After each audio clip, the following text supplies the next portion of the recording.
Hello, good evening, and welcome to Scottish Self-Build and Renovation. My name is Gavin Esselmont. I'm hosting the session tonight with Donna from ADW Limited. Tonight we'll be talking about windows and doors. So if you are on a self-build project journey or a renovation or a restoration, this might be one for you. We really get into the nuts and bolts of UPVC, timber, all sorts of different design considerations. So we only have 1 hour, so we won't get into everything, but please feel free if you've got any questions for Donna or for the session, please just post them in the stream. If you're watching us on YouTube or Facebook, you have a little kind of comment stream there, then you can just post your question on there, and time permitting, we will address them. So just a little bit of kind of housekeeping rules as well. Please, if you are a bit shy or you don't want your name appearing on the stream, just send us a little kind of private message, and we'll kind of make sure that your details aren't public. But other than that, it's a free session for you guys just to kind of get a bit more help on your project. So I'm going to add Donna to the chat. Donna's joining us from Saucon, I think, or do you live outside Aberdeenshire? Aberdeenshire. How are you doing tonight? Very well, thanks. Very happy to be here. Thanks for inviting me. Yeah, a pleasure. Thank you very much for joining us. It's one of these things that windows and doors. Obviously, there's so many different products out there, and so many considerations, whether it's maintenance at the end of the project or whether it's all sorts of other things that we can kind of have complications on throughout the project. So it's one of these things that we want to have a chat about, so we're glad to have you on board. You're going to be running through a presentation, so what we'll probably do is take ourselves off screen, and then we'll have the presentation up there just to try and maximize the screen. Some people watch this on their mobile phones, their tablets, their computers, all sorts of things these days. So okay. So what we'll do is we'll get cracking. The session's about 60 minutes, so I think what we're going to do is we're going to have a presentation for about 20 minutes, and then we'll have some Q&A after that. We've had a few already prior to the session. So, and if we do get any other ones, we'll try and address them during the 60 minutes that we have. Great. So, without further ado, we will add the presentation to the screen. I'll take ourselves off screen as well. So over to you, Donna. Great. Well, thank you very much. Like you said, windows and doors, there are hundreds of different types out there. There are different designs. So what type of window really suits the project you're doing, or how will it work for you kind of in the future?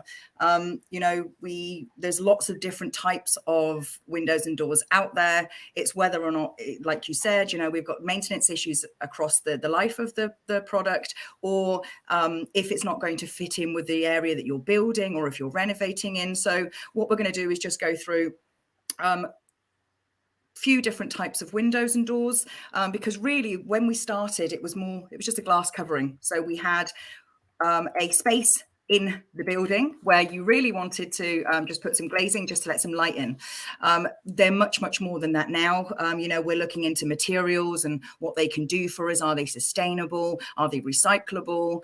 We're looking at windows to increase the daylight or to enhance our view, say out of a kitchen area. The favorite one, the hot topic at the moment, is thermal efficiency. And how they can actually work with you to retain energy within the home. We always have an issue or a place with security and with safety. Of course, that's with things with glazing or actually keeping your windows and doors secure. So you're keeping your house secure. And then, of course, one of the things that most people don't talk about, but they are really interested in, is how the product's going to look in their final project. So the curbside appeal. And or, if it can, increase the value. I know that a lot of people are doing product projects. So the point is not just to live in the home or to renovate the home, it's actually to increase its value. So actually picking the right products that can do that for you may help across the whole lifetime of the house and the products. So what we'll do is we'll start with materials. And the one that I want to start with is the traditional timber window. It's where we first started. They look beautiful. They really add character to a building. They can be used in conservation areas. They are made from recyclable, natural and sustainable sources. So, tick, tick, tick. And also they're a great insulator. So they have low thermal conductivity, which just means they retain a lot of the energy within the house. That looks absolutely cracking, Donna, the black against the traditional block work. Doesn't it? when you see that on paper, you think, oh, but actually when you see that like that, my personal opinion, I love that. Well, who said traditional wasn't beautiful? A lot of the designs and things that you see nowadays, especially with new build properties, are going to be more modern, kind of minimalist kind of things. But you really can't beat a strong timber with the glazing bars there to create a real cottage feel. And yeah, they are traditional windows, but you do get the kind of modern traditional strike there with the colors. So, introducing a dark color can actually really make a difference in how those timber windows are going to look. But with the disadvantage, I suppose, of the timber there is that you are going to have to maintain it. Nobody's hiding from that. It's usually every 5 to 10 years. So my advice would be, if you are thinking of timber windows, or you have to use timber windows because of planning restraints, then speak to your supplier, find out what the maintenance schedule would be on said windows, and also ask them if, when they provide the windows, do they provide any type of maintenance schedule works. So a lot of companies out there will actually come back out after 5 years and repaint or retreat the windows for you as part of their sales package. So it's always a good question just to ask that. One of the other disadvantages can be that the warranty period is lower. And I think really that comes from the fact that you have to maintain this product to get it to its full life expectancy, and 60 years life expectancy on any product isn't bad. But if you're not maintaining it as per the schedule that we've just spoken about, then you will see that they won't live as long as you would have if you'd have treated them the way that the manufacturer has really designated that you should. And then the other thing is that they can be quite expensive. Softwood windows don't tend to be, but if you're going for hardwood windows, then yes, we're looking closer to the top of budgets, but these do last a lot longer and they look fantastic.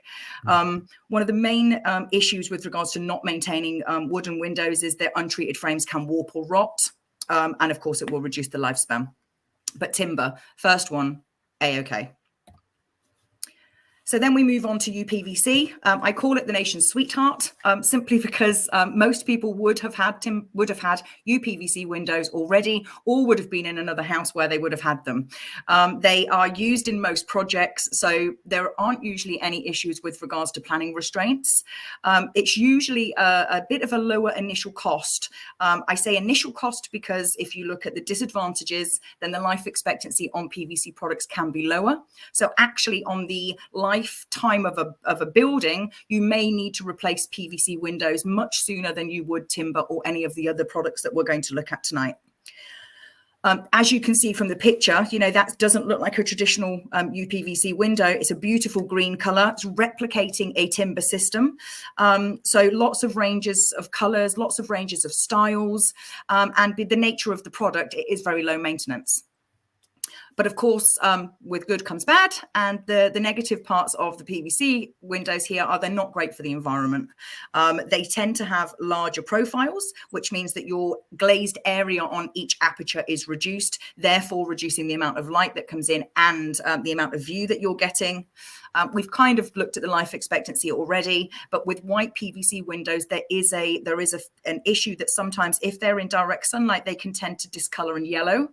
So it may be that one part of your house on the outside may start to discolor before the rest, but that also might mean that you won't have to replace the ones that aren't discoloring as quickly as you would the ones that are.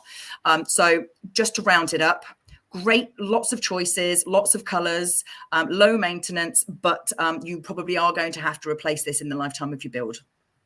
But everybody's got them. They're really quick to manufacture. So if you need something quite quickly with lots of style and lots of range, PVC is probably the first place to start. We then look at aluminium or steel. I've put these together because they're metal windows. Yes, they do have different properties in the fact that you will have different sight lines or profiles. You'll have different energy efficiencies depending on what type of system you go for. But in the main, they are a beautiful architectural feature because of their really slim lines. So they are boxing out little sections of glazing, really maximizing the light that's coming in. And they add a lot of character. So you can have these on a traditional period property, or you can put these into a modern style build. They are very durable. Usually they've got a life expectancy of around 45, sometimes up to 60 years, depending on where you put these things. A lot of the time they're used in exposed locations, such as high windy exposed areas or on near seafronts. because they just tend to weather a lot better than your traditional timber or your PVC windows. They do tend to have reduced color options if you're looking at the steel part of this. Don't know why, they just don't tend to maximize out the rail color chart on the steel. They will on aluminium. So generally with an aluminium window, you can have up to 300 colors. I'm not saying that every supplier is going to offer you 300 colors, but within a rail or a Pantone chart, generally the aluminium can be color matched. One of the other things is that the more that you want this product to reduce, to hold energy inside the building, so energy performance, the more that you're generally going to have to pay. So the higher end products made out of metal use things called a thermal break, where it's almost stopping the transfer of energy from the inside to the outside. And of course, metal wants to transfer energy.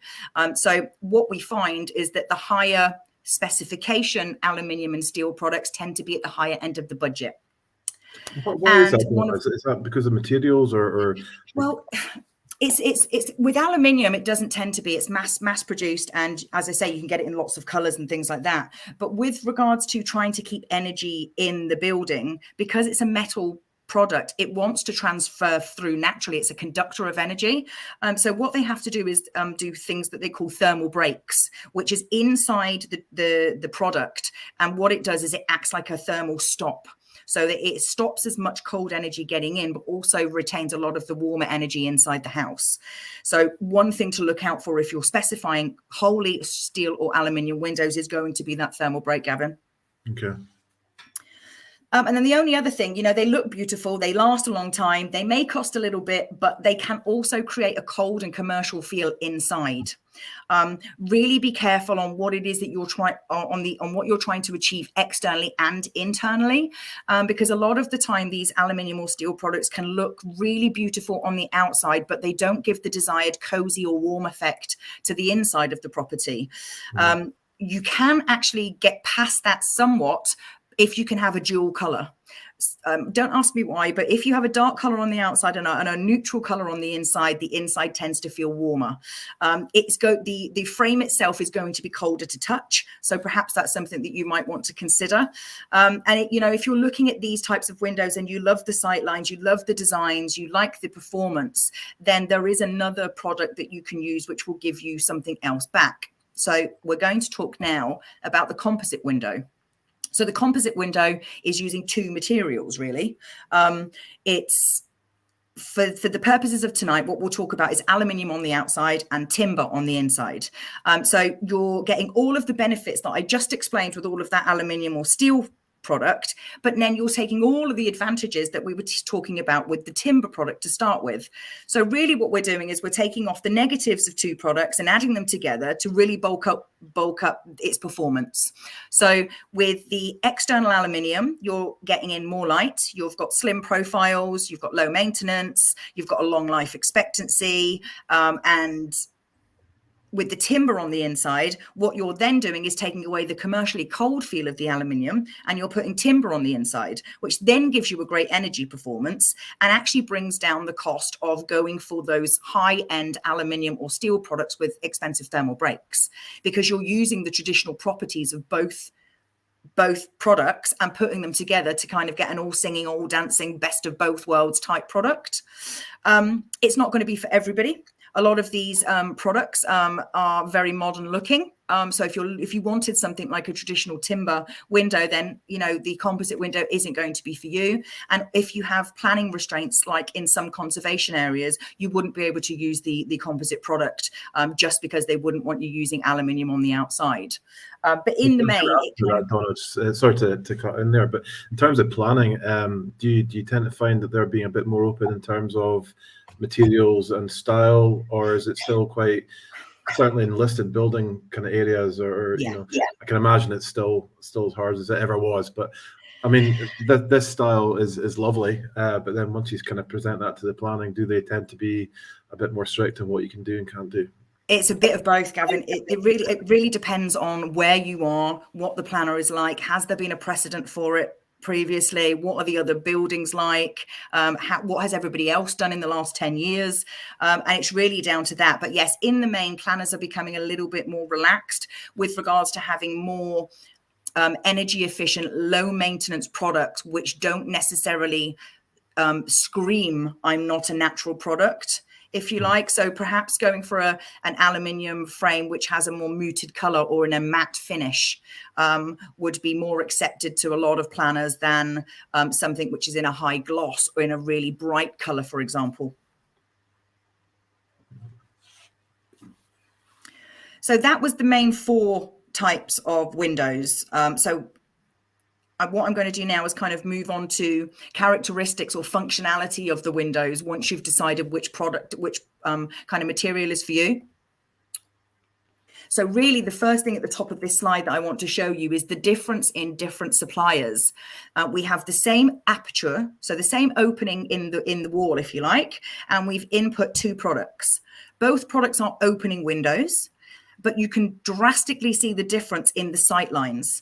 Now, there is a varying difference across lots of manufacturers as to what size the sight line is. But, you know, maximizing the inflow of daylight in your home by installing products that have slim sight lines means you can decrease the need for artificial lighting by up to 40%.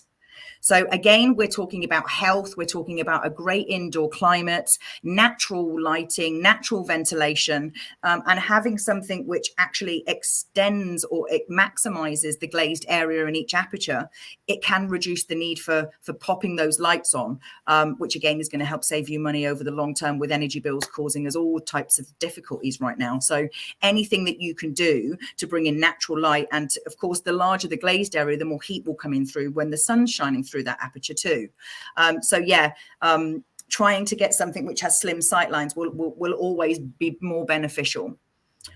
Then we look at the picture in the bottom with the grey windows here. And what I'm showing here is uniform sight lines. They increase the curb appeal because the facade or the outside of your building looks less busy. What it also does is to burglars, it kind of puts them off, because if you have a fixed section and an opening section that looks exactly the same, the burglar really doesn't know which one to go to try and jemmy open to figure out how to get into the property. So it also acts as a slight security feature, but does work very, very well on curb appeal, looking at a really nice uncluttered facade. Then on the other picture, what we've got here is there are 2 ways to kind of make that building as you wanted. This particular building has introduced lots of glazing bars, which has made the property look very cottage-like, very manor-like. But what that can also do is reduce your light and your view. Using glazing bars can also have an effect on your thermal performance, which we'll also get to in a moment. But really having uninterrupted, large glazed areas will give you the best opportunity to maximize that light and also maximize that view.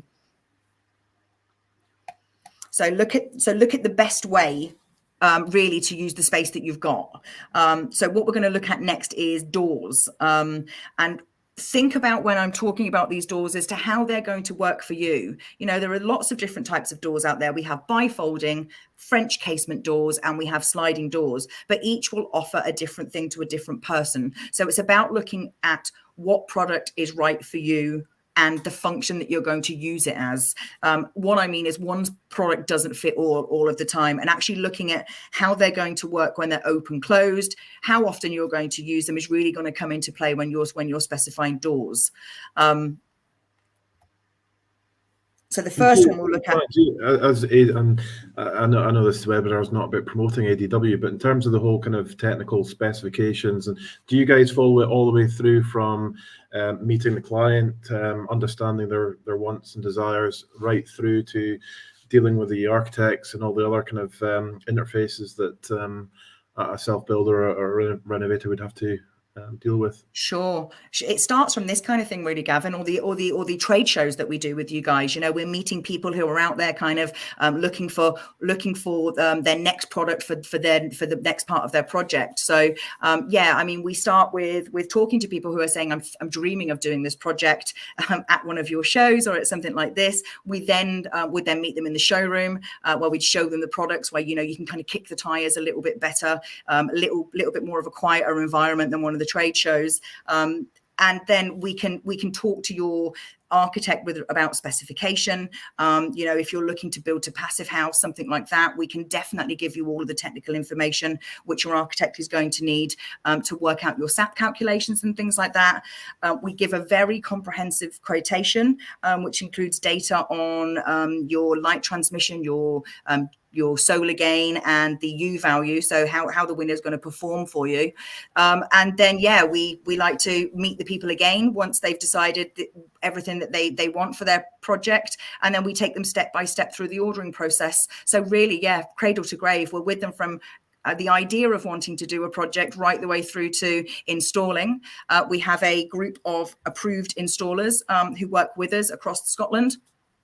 They have been working with us for many years, so they know exactly what they're doing, and they're great sources of information with regards to windows and doors. So if you're not sure on something, you can also ask our approved joiners who have done thousands of projects. So we'd be willing to help, what might suit you better in this area, or, this window isn't going to really work for you here. We suggest that you take another type of window. So every project is different. So it's quite exciting meeting someone from the first time and seeing their plans, and then finally doing a case study at the very end of the project where we've actually seen it built out. Brilliant, geez. It's quite complex, really, when you start looking at all these different considerations. What does it look like? It's probably as far as I take it, but ultimately the thermal properties and the sustainability is getting more and more important. And reality is, it's the life cycle costing of that installation that really needs to be taken into consideration. I suppose the manufacturing process, everything's kind of evolving at a rate of knots, so I guess it must be quite difficult to keep on top of things, as well as the rest of the build for all these clients that are looking at building their own homes. Yeah, I mean, you're right. The first thing that people say is, "Oh, I love the look of that window," but as we've just seen, there's a lot more to consider than I just like the look of the window. How long is it going to last you? Overall, what's going to be the lifetime costs? Am I going to have to maintain it? Are they going to be secure enough for my kids? All of those types of things. Is the neighbor going to complain that I got this color? There's lots and lots of things that you need to consider. So it's a very comprehensive conversation that you need to have at the very, very beginning. And lots of people change their minds as they go through the process. Yeah. Okay, so looking at doors. So as I said, you will see a product and fall in love with it and think, oh, that's the product just for me. But what I'm asking you to do really is to dig into the benefits and the disadvantages of a certain product, because there will be, and no matter what product you're looking at for your situation, there will be benefits or negatives. So the first one I wanted to start with is bifolding doors, because when you see bifolding doors in all of the sales literature, they are usually in a fully open position. Now, I've chosen this picture on purpose because it's showing the windows in a partially open position. So you can see that, you can open up the entire space, but we're in Scotland. You're not always going to be able to open up that entire space. So for smaller apertures, bifolding doors are great if you want to open up the whole area. You can use one of the main doors as a traffic door, so you're not having to move all of the doors all of the time. You're not having to shift furniture and stuff out of the way all of the time, and you can just use one door as your main back door. So it can come with key access, so you can actually use these as an actual back door as a feature. One of the disadvantages of folding doors, though, are when they're closed. Now, in most of the sales promotion literature, you will not see the bifolding doors closed, because when they are, there is usually a lot of doors, which means a lot of profile and less glazing. So what they tend to do is they take away a lot of your view and they take away a lot of your light. So really think about bifolding doors. Are you going to have them open? And if that's 75% of the time, yes, or 100% of the time on a smaller area, then great. If you're looking at an area of around 6 meters, which means you have to have 6 of these doors, you live in a coastal area, you've got high exposure, high winds, these doors aren't going to do very, very well over a long period. There are lots of moving working parts in folding doors, and a lot of the ironmongery is external. So what you will find is that they won't be the perfect project product for every project in every location. So just consider how much are you going to use them, how much are you going to have to maintain them, and is there a better product that would fit into that aperture that would give you a little bit more, even though you don't get that amazing feeling of opening up all of those doors in that whoosh moment, which is what I think really captures people's imaginations about folding doors. The feeling of opening up that entire wall and having an inside and outside living space transformed into one. Is absolutely great, but used in the wrong situation can cause hindrance. So for example, they open outwards or they open inwards, meaning they can take away a lot of your external patio area and your internal floor space. So really consider which area you want to lose space in and then go for inward or outward opening. But the folding door, they look fantastic. There isn't another product like them that will open up that whole space like that. So if you have a smaller aperture, you're going to use it all of the time. Folding doors are fantastic. They look great as well. Back to my They point. do, but like I say, we always see them in that very open position, Gavin. They're always wide spaces leading out into a garden. And as I say, I come from Aberdeenshire. If I was to have a folding door in my home, it would be closed 90% of the time. What I do naturally is I sit inside my house with a cup of coffee looking out into my garden. So perhaps this product that we're looking at now, French doors, or the next product that we'll look at, sliding doors, would actually work better for me, even though I'm not getting that wow factor of opening them all out. So French doors are a kind of halfway house between folding doors and just an entrance back door. The benefit of a French door means that you can have two doors that open out, giving a wider space in between. A lot of companies do these with 180-degree hinges, which means they can fold all the way out of the way, meaning they're not sitting like folding door panels would, jetting in or jutting out of the building. They do tend to come with lots of different threshold options, low threshold without any tracks, which is really good because you're not getting your feet stuck or your heels, or you're not getting leaves or kind of dirt stuck in the track. So really good for low maintenance.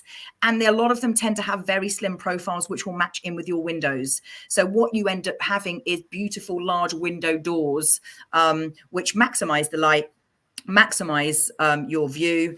But again, disadvantage is that they can take away some of your inside or outside space where they will swing in or swing out. But again, a beautiful product. And then the last one is sliding doors. These things have been around forever, but there are lots of new types in the market now. They take away little or if any internal or external space, because they slide in their own track system. So they're kind of bolted together. One door will slide either in front of a fixed panel or will slide behind a fixed panel. Now, because of that, there are very little moving parts, which means these products usually have a much longer lifespan. They usually require a little less maintenance. But the beauty about these things is they're large glazed panels. So when these doors are closed, like they would be, unfortunately, if we were talking about my house again, I could then close the door, get all of the warmth from the sun on the outside, get all of the natural light, again, decreasing my need for artificial light inside the home, and sit with my cup of coffee and look out and feel the warmth through the glazing, not having to open up that panel. So I think that we've just spoken about 3 different doors, all have benefits and negatives of their own, all positives and negatives in their own right. It's about finding out what works better for you in that situation and in that exact location. Yeah. When you present it like that, it's actually critical, really, isn't it? I mean, you could have a roadside noise, you could have an exposed side to the window, of the building. Yep. And even if you do prefer a visual look to one of the installations, really, is that the most practical solution for that? It's quite incredible, really. Yeah, but it's really trying to get people away from the psyche of, but I can't open that whole space up. Yeah, because we feed into the dream of, I'm going to make these doors 6 meters wide and I'm going to be able to open up the whole space, bringing the outside in. And, to be true, if we lived in the south of France, that would be fantastic. Actually, what we find here, though, is that most of the time these doors are going to be closed. So it's about finding a product which looks as beautiful when it's open and closed and gives you something back, as well as giving you the functionality, which is, I need to be able to walk through this item. Mm-hmm.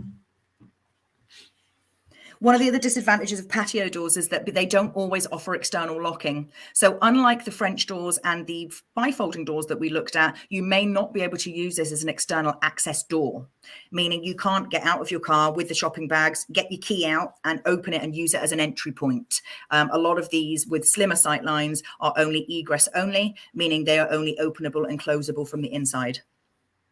So I guess security and insurance concerns, or not concerns, but I guess you need to consider that when when specing out the installation as well. Yeah, I mean, they work better for security because they don't have an entry point, so you can't get into the lock, the key lock. A lot of patio doors also have what we call anti-jemmy twist pins, because they work on a track system, usually at the top or at the bottom. It's quite often that burglars will attack it with a jemmy bar and try to pop it off of its track. So what a lot of people have done security wise is employ this pin system within the sash, so the opening section, so that when someone tries to jemmy that off, these pins lock into place.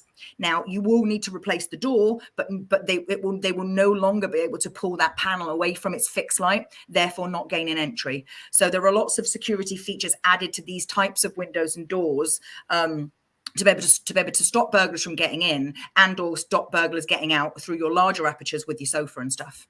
Mm. So then we're going to look at thermal efficiency. I like the picture here of the little polar bear in there, because I think that really shows us outside, inside. So the cold outside and the warm inside, and then grabbing them together. And that's kind of what your window is doing. It's keeping the cold outside, but it's also making sure that that bear on the inside is nice and warm. It's sticking with the Aberdeen theme and Aberdeen Beach with the polar bear. Yes. Typical, isn't it? Yeah, I know. You caught me. But I mean, energy efficiency has never been more important. It's kind of all over the news right now. It is the buzz theme right now because we're all paying lots and lots of money for energy bills. So any way that you can design out issues like that, the better for you. And there are lots of ways that you can do that. So most people think, okay, first thing I'm going to do is I'm going to triple glaze my windows, because triple glazing is better thermally than double glazing. But what I wanted to say to you guys is that if you're self-building, perfect, because what you're going to do is you're going to build in insulation in the walls. You're probably going to have a heat recovery system. You're going to have great ventilation. You're going to have really insulated roof, all of that type of thing. However, if you are refurbing and all you are going to do to make your energy efficiency better is replace your windows from double glazed to triple glazed, what you also need to consider is, has the walls got any insulation? Could energy be leaking out of there? Could energy be leaking out of your roof? Because if you pay, what you will end up doing really is you'll pay a lot of money for these super duper high performance triple glazing windows, and all of the energy that they retain into the building are just going to leak out the roof and leak out the walls. So sometimes it's a kind of balance as to, is it what's worth doing and when? If you're self-building, you are already future-proofing yourself for future from future U-value requirements from building regulations and things like that. But if you are renovating and you are refurbishing or just replacing, please also think about the other works that you're getting done, because what I don't want you to do is spend a pretty penny on new windows and then you not actually gain any more energy efficiency because the walls and the roof just aren't insulated enough. So just something to consider. The other thing to consider is the orientation of your house. So we all want a back garden with big glazed doors, south facing. And we know why we want that, because we want the sun, want to feel warm, want all the light to come in, but that can work for you or against you. So just by doing something really simple in the design of your build, by adding a slight shade on that south side. So we all know in summer, the sun is really high in the sky. It's really warm, really hot, beating down on us for most of the day. If you have a small piece of shading on the outside of your building, what that actually does is it will reduce the amount of energy or reduce the sun's rays from hitting or banging straight into that glazing when it's at its hottest in the summer months and during the day.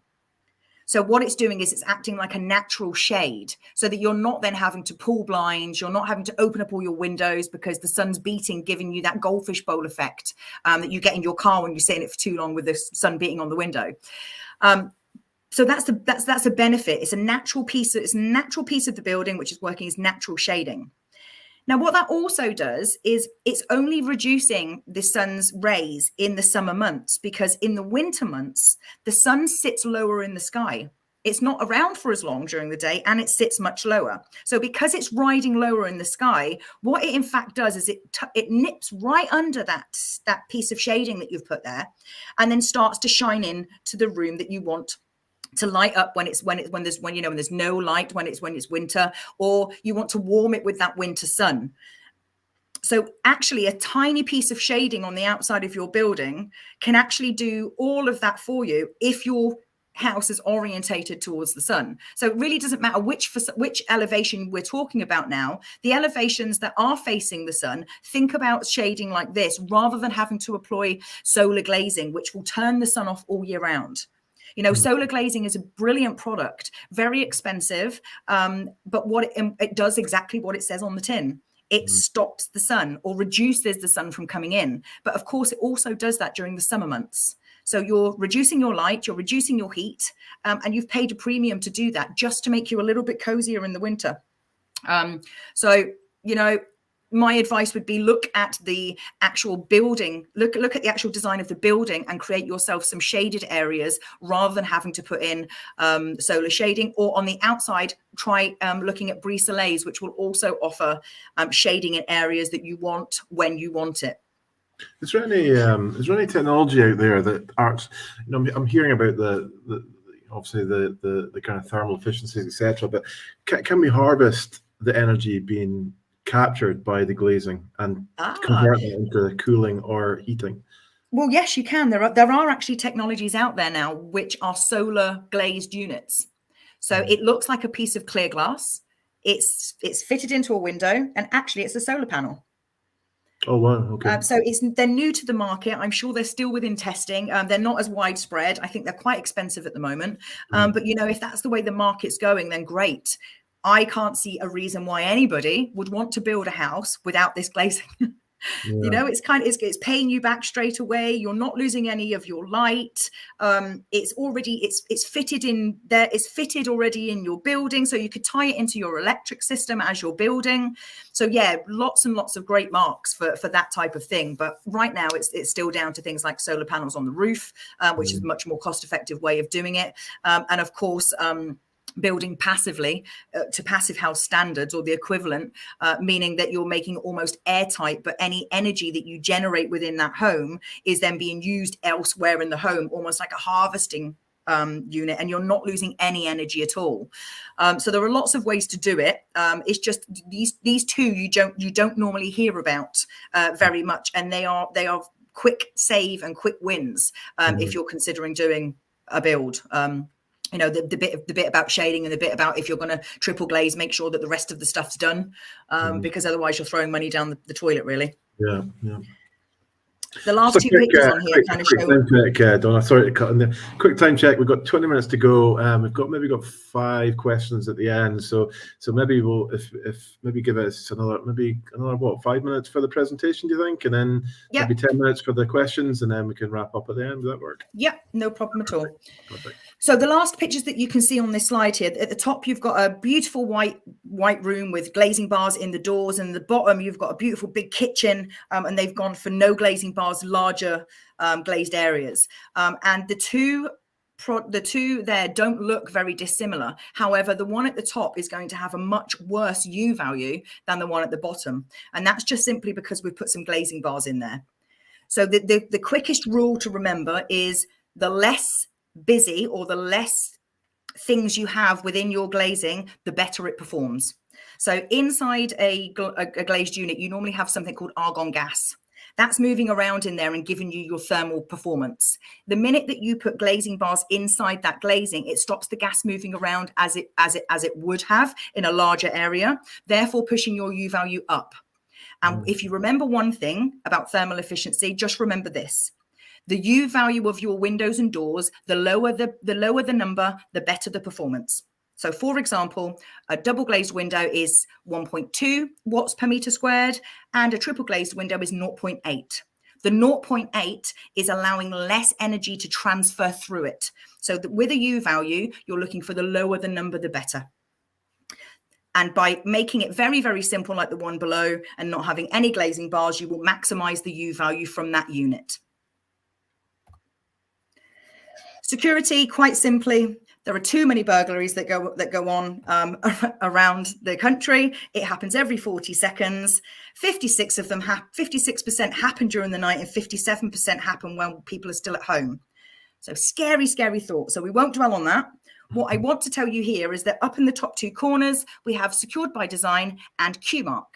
Both of these are recognized security standards. So when you're looking for new windows and doors and you're looking at the standards, Part Q is a building regulation, which means that your windows and doors have to be tested to pass 23 or pass 24.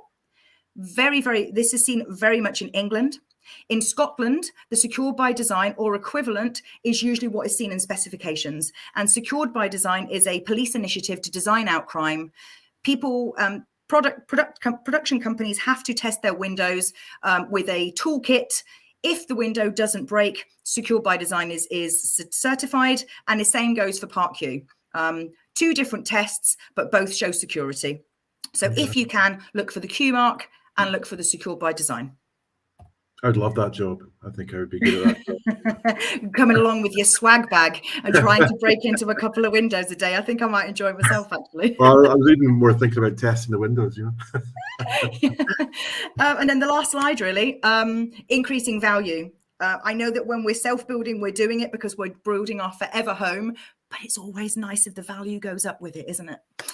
So, increasing your house's value by installing efficient, high quality windows and doors, which have low maintenance, always makes the house look more appealing on a resale. The only other thing really to mention here with regards to value is that dig a bit deeper with regards to lifespans and warranties. We went through at the beginning a couple of different lifespans. They vary from 25 to 85 years. But what you want to do is have a proven long lifespan. So how long has this company been out? Has any window actually lasted that long? And if they're offering you a warranty, always ask, does that include everything? So is this a comprehensive warranty? Does it include hinges, handles, locks, glazing? Because sometimes check the small print. Sometimes it's the profile that has the big tagline warranty. And when you dig a little bit deeper, the moving and working parts are only warranted for, say, 24 to 48 months, which if you were told at the very, very beginning, may have stopped you from buying that product. So just dig a little bit deeper when it comes to lifespans and warranties, and just ask for a little bit of proof or a little bit more detail. And I'm just going to leave you with these tips. This is everything I've kind of just said, and you've got tips just to follow there. Is there a standard kind of warranty guidelines in terms of windows and doors or building standards? Again, it depends on the material, but in general, you will usually, don't kill me if this is wrong and somebody finds out it's different, but usually it's about 5 years for doors because they have higher traffic. You use them more, you walk through them more. And it's anywhere between 10 to 12 years really on windows and doors. On windows and patio doors, sorry. So if it's a window in a bedroom, which is a tilt and turn window door, may have a longer warranty than an actual tilt and turn door that you would have downstairs that you're using for entrance. So in the main, doors are around 5 and windows are around 10 to 12. The longer, obviously, the better. But the big thing with that is finding out, is it a proven life expectancy? Any company can create a window and say this is going to last 50 years. But unless it has already lasted 50 years in certain climates, in exposed areas, it's had kids attacking it for 20 years, all of that kind of thing. You really want to know, is it a working long life lifespan? And throughout the warranty, ask questions like, what's likely to go wrong? What's your biggest part that people are asking you to send out?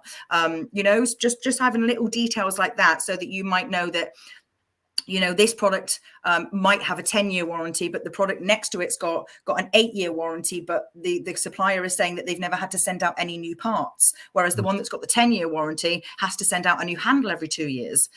So there are lots of questions that you can ask as a consumer and a buyer to make sure you're best placed and informed, really. Brilliant. Jeez. Okay. So it's a minefield, but we're here to help you all. All right, super.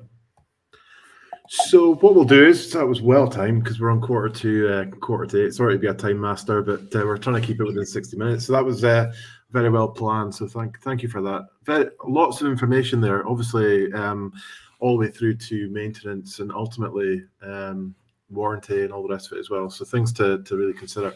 Let's pop on to the questions. We've got some that we received before. We've got some during the session. So we might just have a look at the ones that we got in the session first. I'll just put ourselves onto the screen again. There we go. Hello. So Annabelle Ross has joined us on Facebook. She's asking about the solar energy windows. So asking, is there any information about when they'll be available? And I guess probably alongside that question is, how much will they cost? And clearly that's probably not something you can address on this call, but any insider information you've got, Donna? No, I knew this question would come up the minute we mentioned it, because it's the thing everybody wants. The answer, Annabelle, is it is already out there. I know that it's being trialed on commercial buildings, but whether or not it's available for a domestic building or whether or not it would be within budget for a typical domestic building right now, I have no idea, but it's definitely out there. I'm a little bit of a window geek, which is why I know about it. But I'm sure if you researched it on Google, you would be able to find some of the commercial buildings that might have already trialed it, or you never know, they may already be selling it domestically. Yeah, I mean, it's so much great technology coming in, and I guess with windows and doors, the frontage that takes up, it's obviously a thing that people are keeping an eye on. So, well, I mean, a lot of the balance is about glazed area and the amount of insulation, which is why we were talking about composite, because it's kind of giving you both. But with a large commercial building, if you think about it, they're doing these high rises full glazed, and trying to get a good energy balance from the amount of heat that's coming through that glass.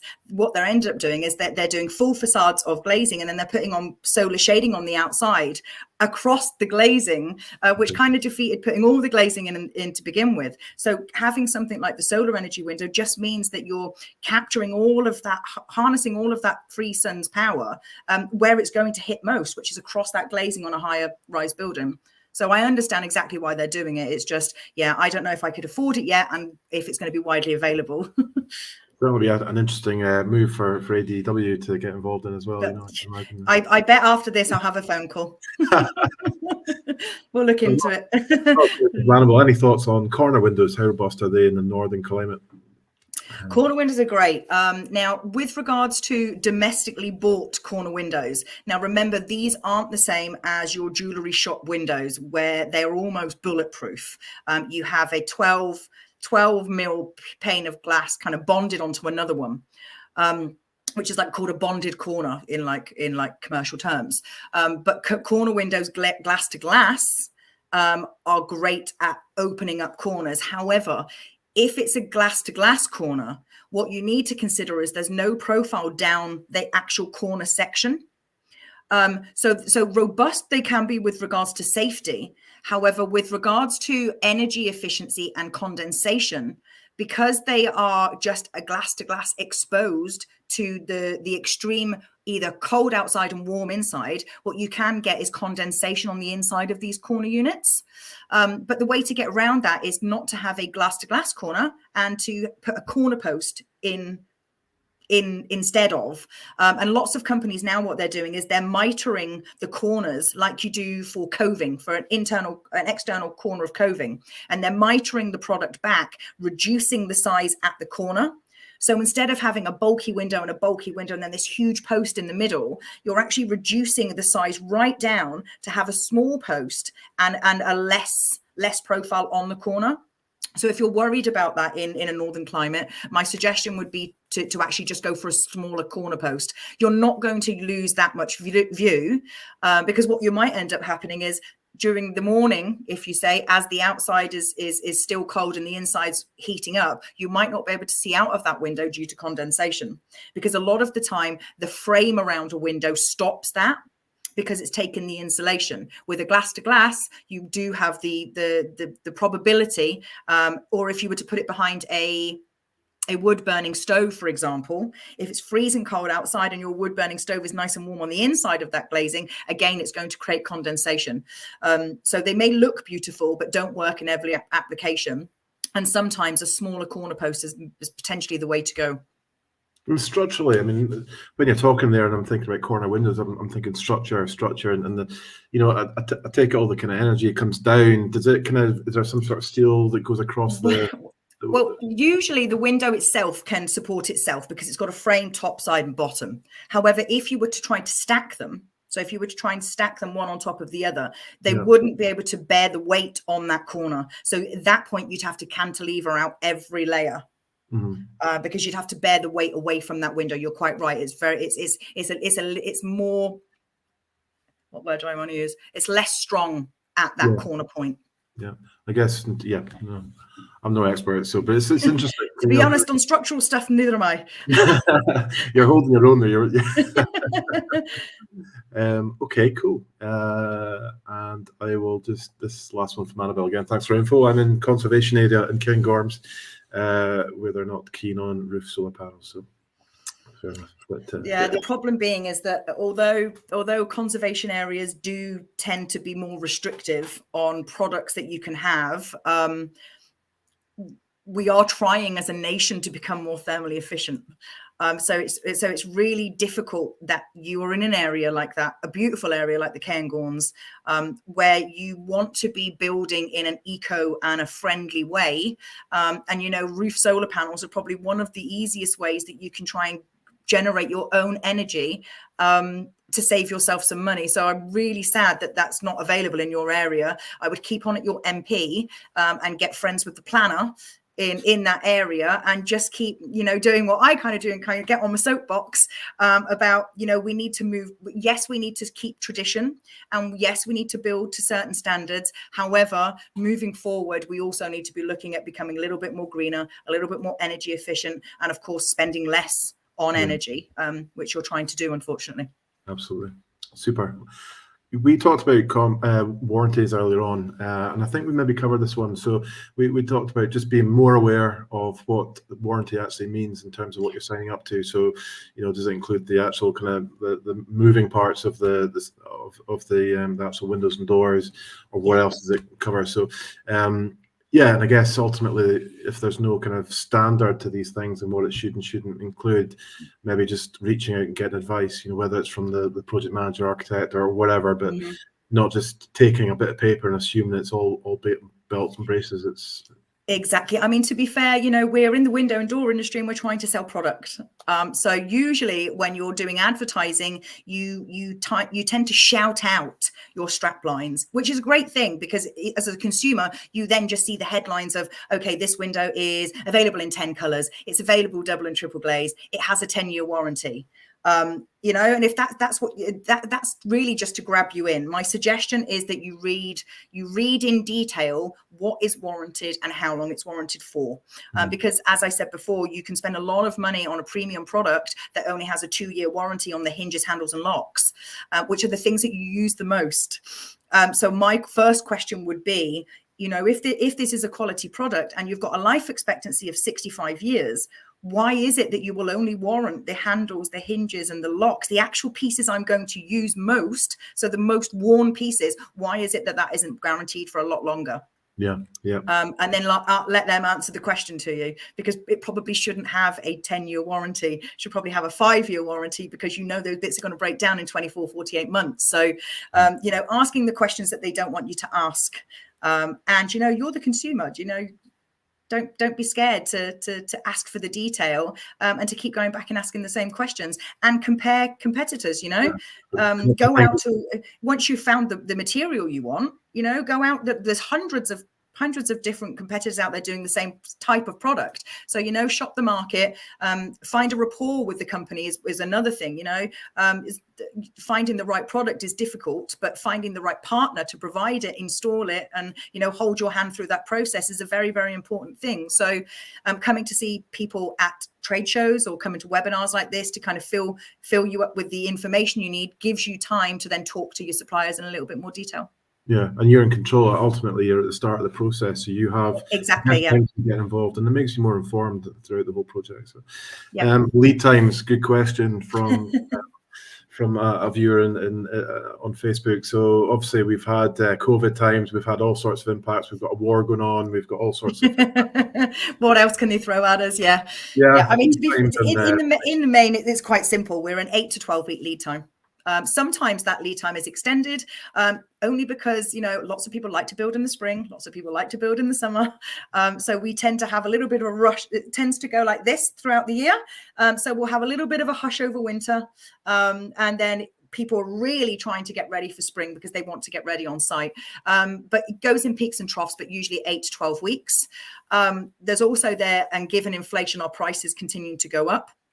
We've already had a price increase for the year. So we're not expecting prices to go up substantially. We're lucky enough to work with the VKR group, Divista, who, you know, the Velux group, really, to provide 2 of our products, Rationale and Velvac. So we're buying and in partnership with a large group who has a large buying power. One of the benefits of being part of a larger group is that you can kind of tell suppliers what you're paying for the timber that you're getting or the aluminium, you know. So we tend to keep price increases a lot lower across the board than our competitors. But that is just thanks to the size of the group, the buying power that we have, and the relationship that ADW over the last 20 years has kind of built with the supplier, really. So prices are going up everywhere, but you shouldn't expect to get a quote from us and then it substantially go out of budget within a couple of months. We keep quotations open for 30 days, which I think is pretty standard in the industry. So just keep talking to us, you know, just keep checking back in with us, get a requote, and we also we will never give you a price increase without letting you know. So we'll always send out an email and say our prices have changed. Would you like a requote? I guess bespoke products are, you know, obviously that's a different beast, I suppose. 8 to 12 weeks. I think with bespoke products, you are kind of at the mercy of where you're buying your produce from, if you like. So where you're getting your materials from, what's your supply chain like? Have you got your own factories? Even though those lots of little things will play into it, I think we're really just lucky to have had the relationship we've had with Rationale and Velvac for so many years that actually we don't manage to put many people off when we have a price increase. So. Yeah, we found that with the, I think it was a Tayside event when I was talking to various kind of manufacturers. A lot of them had actually purchased, whether it was component parts or whether it was actually the full units, well in advance to try and offset any issues with the war and all the rest of it that we've had. So yeah, forward-thinking suppliers, you know, it's obviously where it's at. Do I actually need triple glazing? We touched on it in terms of, I guess, thermal properties, etc., but maybe you can kind of, does that make sense? Yeah, totally. Do I need triple glazing? It's one of the questions we're asked most of the time because, of course, triple glazing costs a little bit more, but you know it's better at thermal efficiency. So it will keep more thermal energy inside the house and let you lose less. But like I said before, if you are renovating or replacing and you are not doing anything else to your 1920s house, it's leaky and kind of drafty everywhere. Replacing them with triple glazed windows instead of double glazed windows, you're not going to feel a difference. So save your money, put double glazed windows in, unless you're going to be doing the rest of the works. But you can also look at the thing where we looked at orientation. So you have two warmer sides of your house, where the sun is most of the time. So you have the south and you have the east and the south. And then the west and the north tend to not get as much sunshine and tend to be colder. So actually what you could do is double glaze the warmer sides of the house because they're getting the natural sun. You're gaining the free sun's energy from them and you're insulating it inside the building. And where you want to bulk up for triple glazing is on the colder sides of your house. So what you're trying to do is stop all of that energy that the double glazed windows have kind of gained for you in this side of the house and stop it from leaking out or running away out of that side of the house. So what you do is you bulk up the window by triple glazing on this side.